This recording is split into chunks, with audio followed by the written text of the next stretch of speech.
अपना bag pack करते हुए अजय ने कविता से बहुत ही प्यार से कहा, उदास मत हो डार्लिंग, आज सोमवार है, शनिवार को आ ही जाऊंगा। फिर वैसे ही बच्चे तुम्हें कहाँ चैन लेने देते हैं। तुम्हें पता भी नहीं चलेगा कि मैं कब गया और कब आया। कविता ने शांत गंभीर आवाज़ में कहा, बच्चे तो स्कूल कोचिंग में बिजी रहते हैं, तुम्हारे बिना कहाँ मन लगता है। सच में कितना खुशहाल हूँ जो मुझे तुम्हारे जैसी पत्नी मिली। कौन यकीन करेगा इस बात पर कि शादी के 20 साल बाद भी तुम मुझे इतना प्यार करती हो। आज भी मेरे टूर पर जाने पर उदास हो जाती हूँ। I love you. कहते हुए अजय ने कविता को गले से लगा लिया और फिर बैग उठाकर दरवाजे की तरफ बढ़ गया। कविता का उदास चेहरा देखकर फिर प्यार से बोला, डोंट बी सैड, हम फ़ोन पर तो टच में ही रहते हैं, बाय, टेक केयर, कहकर अजय चला गया। कविता दूसरी फ्लोर पर स्थित अपने फ्लैट की बालकनी में जाकर जाते हुए अजय को देखने लगी। नीचे से अजय ने भी टैक्सी में बैठने से पहले सालों से चले आ रहे नियम का पालन करते हुए ऊपर देखकर कविता को हाथ हिला दिया था और फिर टैक्सी में बैठ गया। कविता ने अंदर आकर घड़ी देखी। सुबह के 10 बज रहे थे। वह ड्रेसिंग टेबल के शीशे में खुद को देखकर मुस्कुरा उठी। फिर उसने रुचि को फ़ोन मिलाया। रुचि, क्या कर रही हो? रुचि हंसी, गए क्या पति? हाँ, तो क्या प्रोग्राम है? फटाफट अपना काम निपटा, अंजलि से भी बात करती हूँ, मूवी देखने चलेंगे और फिर लंच करेंगे। तेरी मेड काम करके गई क्या? हाँ, मैंने उसे आज 8 बजे ही बुला लिया था। वाह, क्या प्लानिंग होती है तेरी, और क्या भाई करनी पड़ती है। रुचि ने ठहाका लगाते हुए कहा, ठीक है, आधे घंटे में मिलते हैं। कविता ने बाकी सहेलियों अंजलि, नीलम और मनीषा से भी बात कर ली। इन सब की आपस में खूब जमती थी।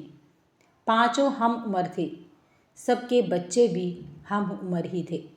सबके बच्चे इतने बड़े तो थे कि हम उन्हें हर समय माँ की मौजूदगी की ज़रूरत नहीं थी। कविता और रुचि के पति टूर पर जाते रहते थे। पहले तो दोनों बहुत उदास और बोर होती थी, पर अब पतियों के टूर जाने पर जो समय पहले इन्हें खलता था, अब दोनों को उन्हीं दिनों का इंतज़ार रहता था। कविता ने अपने दोनों बच्चों सौरभ और सौम्या को घर की एक एक चाबी सुबह ही स्कूल जाते समय दे दी थी। आज का प्रोग्राम तो उसने कल ही बना लिया था। नियत समय पर पांचों सहेलियां मिली। रुचि की कार से सब निकल गई। फिर मूवी देखी।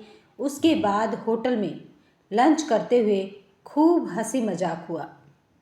मनीषा ने आहें भरते हुए कहा, काश अनिल की भी टूरिंग जॉब होती तो सुबह शाम की पति सेवा से कुछ फुर्सत मुझे भी मिलती और मैं भी तुम दोनों की तरह मौज करती। रुचि ने छेड़ा, कर तो रही है तू मौज अब भी, अनिल ऑफिस में ही है ना इस समय। हाँ यार, पर शाम को तो आ जाएंगे ना, तुम दोनों की तो पूरी शाम रात तुम्हारी होगी ना। कविता ने कहा, हाँ भाई, यह तो है, अब तो शनिवार तक आराम ही आराम। मनीषा ने चिढ़ने की एक्टिंग करते हुए कहा, बस कर, हमें जलाने की ज़रूरत नहीं है। नीलम ने भी अपने दिल की बात कह दी। यहाँ तो बिजनेस है, न घर आने का टाइम है न जाने का, पता ही नहीं होता कब अचानक आ जाएंगे। फ़ोन करके बताने की आदत नहीं है, न घर की चाबी लेकर जाते हैं, कहते हैं तुम तो हो ही घर पर। इतना गुस्सा आता है ना कभी कभी कि मैं क्या बताऊँ। रुचि ने पूछा, तो आज कैसे निकली हो? सासू माँ को कहानी सुनाई। एक फ्रेंड हॉस्पिटल में एडमिट है, उसके पास रहना है, हर बार झूठ बोलना पड़ता है। मेरे घर में मेरी सहेलियों के साथ मूवी देखने और लंच पर जाना किसी को हजम नहीं होगा। कविता हंसी। जी तो बस हम रहे हैं ना। यह सुन तीनों ने पहले तो मुंह बनाया, फिर हंस दी। बिल हमेशा की तरह सबने शेयर किया और फिर अपने अपने घर चली गई। सौरभ और सौम्या स्कूल से आकर कोचिंग जा चुके थे। जब आए तो पूछा, मम्मी कहाँ गई थी? बस थोड़ा काम था घर का। फिर जानबूझकर पूछा, आज डिनर में क्या बनाऊं? बाहर के खाने के शौकीन सौरभ ने पूछा। पापा तो शनिवार को आएंगे ना? हाँ, आज पिज्ज़ा मंगवा ले। सौरभ की आंखें चमक उठी। सौम्या बोली, नहीं, मुझे चाइनीज़ नहीं खाना है। कविता ने गंभीर होने की एक्टिंग की। नहीं बेटा, बाहर का खाना बार बार ऑर्डर करना अच्छी बात नहीं है। घर का खाना ही पसंद है। आप हमेशा घर पर ही तो बनाती हैं। आज तो कुछ चेंज होने दो। कविता ने बच्चों पर एहसान जताते हुए कहा, ठीक है, आज मंगवा लो, पर रोज़ रोज़ जिद मत करना। सौम्या बोली, हाँ मम्मी, बस आज और कल। आज इसकी पसंद से, कल मेरी पसंद से। ठीक है, दे दो ऑर्डर। दोनों बच्चे चहकते हुए ऑर्डर देने उठ गए। कविता मन ही मन हंस रही थी कि उसका कौन सा मूड था खाना बनाने का। अजय को घर का ही खाना पसंद है। बच्चे कई बार कहते हैं, पापा का तो टूर पर चेंज हो जाता है, हमारा क्या है? वह खुद बोर हो जाती है रोज़ खाना बना बना कर। आज बच्चे अपनी पसंद का खा लेंगे। उसने हैवी लंच किया था, वह कुछ हल्का ही खाएगी, फिर वह सैर पर चली जाएगी। सोचती रही, अजय टूर पर जाते हैं तो सैर काफ़ी समय तक हो जाती है, नहीं तो बहुत मुश्किल से 15 मिनट सैर करके भागती हूँ। अजय के ऑफिस से आने तक काफ़ी काम निपटा कर मुझे रखना पड़ता है। शाम की सैर से संतुष्ट होकर सहेलियों से गप्पे मारकर कविता आराम से लौटी। बच्चों का पिज़्ज़ा आ चुका था। उसने कहा, तुम लोग खाओ, मैं आज कॉफ़ी और सैंडविच लूँगी। बच्चे पिज़्ज़ा का आनंद उठाने लगे।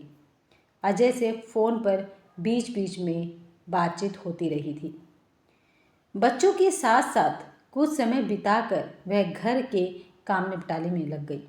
बच्चे पढ़ने बैठ गए। काम निपटा कर उसने कपड़े बदले, गाउन पहना, अपने लिए कॉफ़ी और सैंडविच बनाई और बेडरूम में आ गई। अजय टूर पर जाते हैं तो कविता को लगता है उसे कोई काम नहीं है। जो मन हो बनाओ, खाओ, ना घर की देख रेख, न आज क्या स्पेशल बना है जैसा रोज का सवाल है। गजब की आज़ादी। अंधेरा कमरा, हाथ में कॉफ़ी का मग और जगजीत चित्रा की मखमली आवाज़ के जादू से गूंजता बेडरूम। अजय को साफ सुथरा चमकता घर पसंद है। उनकी नज़रों में घर को साफ सुथरा देखकर अपने लिए प्रशंसा देखने की चाह में ही वह दिन रात कमर तोड़ मेहनत करती रहती हैं। कभी कभी मन खिन्न भी हो जाता है कि बस यही है क्या हमारा जीवन। ऐसा नहीं है कि अजय से उसे कम प्यार है या वह अजय को याद नहीं करती। वह अजय को बहुत प्यार करती है। यह तो वह दिन रात घर के कामों में पिसते हुए अपने लिए कुछ पल निकाल लेती है तो अपनी दोस्तों के साथ मस्ती भरा, चिंता से दूर, खिलखिलाहटों से भरा यह समय जीवनदायिनी दवा से कम नहीं लगता। उसे अजय के वापस आने पर तन मन से और ज़्यादा उसके करीब महसूस करती है वह खुद को। उसने बहुत सोच समझकर खुद को रिलैक्स करने की आदत डाली है। ये पल उसे अपनी कम स्थली में लौटकर फिर घर गृहस्थी में जुटने के लिए शक्ति देते हैं। अजय महीने में 7-8 दिन टूर पर रहते हैं।